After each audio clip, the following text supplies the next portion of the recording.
بسم اللہ الرحمن الرحیم۔ السلام علیکم ناظرین، آج 15 نومبر بروز اتوار سعودیہ کی تازہ ترین خبروں کے ساتھ بسمہ نیوز سے آپ کو خوش آمدید۔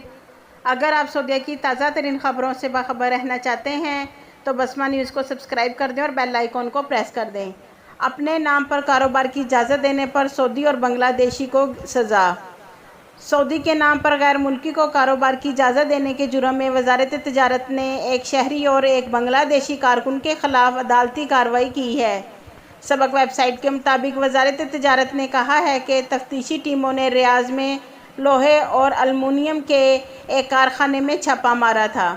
تفتیش کرنے پر معلوم ہوا کہ کارخانہ کاغذات میں سعودی شہری کے نام پر ہے، تاہم اس کی مالکیت بنگلہ دیشی تارک وطن کی ہے جو اسے چلا رہا ہے۔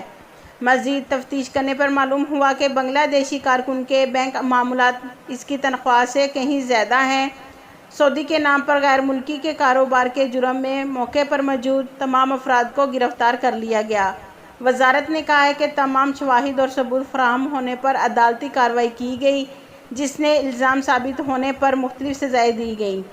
عدالت نے سعودی شہری خالد بن محمد الزرانی اور بنگلہ دیشی تارک وطن شیخ بہادر محمد اسماعیل کو قصوروار قرار دیا ہے۔ عدالت نے کارخانہ بند، لائسنس منسوخ اور شہری کو آئندہ کاروبار نہ کرنے کا فیصلہ سناتے ہوئے 70,000 ریال کا جرمانہ عائد کیا ہے۔ بنگلہ دیشی کارکن کو سزا کے بعد ملک سے بے دخل کرنے، اسے بلیک لسٹ کرنے اور کسی بھی ویزے پر آئندہ نہ آنے کا فیصلہ سنایا ہے۔ وزارت نے کہا ہے کہ سعودی شہریوں کے نام پر غیر ملکیوں کا کاروبار جرم ہے جس پر 5 سال تک قید اور 50 لاکھ ریال تک جرمانہ ہو سکتا ہے۔ سعودی عرب اور بیرون ملک موجود تارکین کے سوالوں کے جوابات جانیے۔ رومی شاہ نے سوال کیا ہے، 2 ماہ کی چھٹی پر پاکستان آیا تھا مگر کرونا وائرس کی وجہ سے واپس نہ جا سکا۔ میرا اقامہ 3 ماہ کا باقی ہے، اب کیا جا سکتا ہوں؟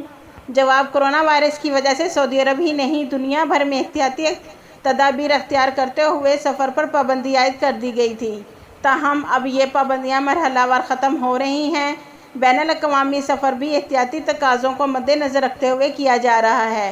آپ کا کہنا ہے کہ اقامہ کی مدت میں ابھی 3 ماہ باقی ہیں، تاہم آپ نے یہ نہیں بتایا کہ خروج عہدہ کی مدت باقی ہے یا وہ ایکسپائر ہو گیا ہے۔ اگر خروج عہدہ ایکسپائر ہو گیا ہے تو کفیل سے کہہ کر سب سے پہلے اس کی مدت میں توسیع کرائیں۔ جب خروج عہدہ کی مدت میں توسیع ہو جائے تو واپسی کی فلائٹس بک کروائیں اور مملکت آنے سے زیادہ 72 گھنٹے قبل کورونا ٹیسٹ کرائیں۔ مملکت آنے کے لیے کارآمد اقامہ، احتیاطی تدابیر اور کورونا ٹیسٹ رپورٹ کا ہونا لازمی ہے۔ محمد عابد نے سوال کیا ہے، مجھے سعودی عرب آئے ہوئے 8 ماہ ہو چکے ہیں مگر میں واپس جانا چاہتا ہوں۔ پہلا اقامہ 15 ماہ کا بنا ہے، کیا معاہدہ مکمل کرنا ضروری ہے؟ کفیل کہتا ہے کہ معاہدہ 2 سال کا ہے، اس کے بعد ہی جا سکتے ہو۔ جواب: آپ نے یہ نہیں لکھا کہ آپ کس ویزے پر مملکت میں مقیم ہیں۔ جیسا کہ آپ نے کہا ہے کہ پہلا اقامہ 15 ماہ کا بنا، اس سے یہ مطلب لیا جا سکتا ہے کہ آپ کی تجرباتی مدت کے 3 ماہ بھی شامل ہیں۔ عام طور پر پیشہ وار کارکنوں کے اقاموں کی مدت 1 برس ہوتی ہے، جبکہ انفرادی کارکنوں کے اقامے 1 سے 2 برس کے لیے بھی بنائے جاتے ہیں۔ اب یہ معلوم کرنا ہے کہ آپ انفرادی اقامہ پر ہیں یا کمپنی کی کفالت میں۔ سعودی عرب میں ورک ویزے پر آنے والوں کے لیے تجرباتی مدت 3 ماہ یعنی 90 دن کی ہوتی ہے۔ اس دوران اگر آجر اور اجیر کسی بھی صورت میں مطمئن نہ ہوں تو وہ معاہدے کو ختم کر سکتے ہیں۔ پیشہ ورانہ شعبوں میں کارکنوں کے لیے تجرباتی مدت 6 ماہ یعنی 180 دن تک مقرر کی جا سکتی ہے، تاہم اس کے لیے لازمی ہے کہ آجر اور اجیر باہمی رضامندی سے تجرباتی مدت میں اضافہ کریں۔ اس حوالے سے ابتدائی 3 ماہ کے بعد اضافی تجرباتی مدت پر متفق ہونے کے نکات کو باقاعدہ طور پر تحریر کیا جاتا ہے اور فریقین کے پاس اس اتفاق کا ایک ایسا نسخہ ہونا لازمی ہے۔ تجرباتی مدت ختم ہونے کے بعد مقررہ ورکنگ ایگریمنٹ کے تحت کارکن کو چاہیے کہ وہ اپنی مدت پوری کرے، تاہم اگر بہت ہی مجبوری ہو تو وہ بعض حقوق دستبردار ہو کر فائنل ایگزٹ حاصل کیا جا سکتا ہے۔ اگر آپ اپنے معاہدے سے قبل ہی فائنل ایگزٹ پر جانے کے خواہاں ہیں تو اس امر کا خیال رکھیں کہ باہمی اتفاق کے دوران کوئی ایسی شرط تحریر نہ کریں جو بعض مشکل یا باعث بن جائے۔ اس لیے بہتر ہے کہ آپ سفارت خانے یا قونصلیٹ کے شعبہ ویلفیئر کی مدد سے کفیل کے ساتھ معاملہ کریں تاکہ باہمی اتفاق کے معاہدے میں کوئی ایسی شق نہ تحریر کر دی جائے جو مستقبل میں آپ کے لیے مشکل کا باعث ہو۔ یہاں یہ بھی دیکھنا ہے کہ آپ کے معاہدے کی مدت کتنی ہے، کیونکہ عام طور پر معاہدہ 1 برس کا ہوتا ہے اور ہر برس تجدید کرانا ضروری ہوتا ہے۔ مدینہ چوریوں میں ملوث 5 رکنی گروہ گرفتار۔ مدینہ میں پولیس نے چوری کی وارداتوں میں ملوث 5 رکنی گروہ کو گرفتار کر لیا۔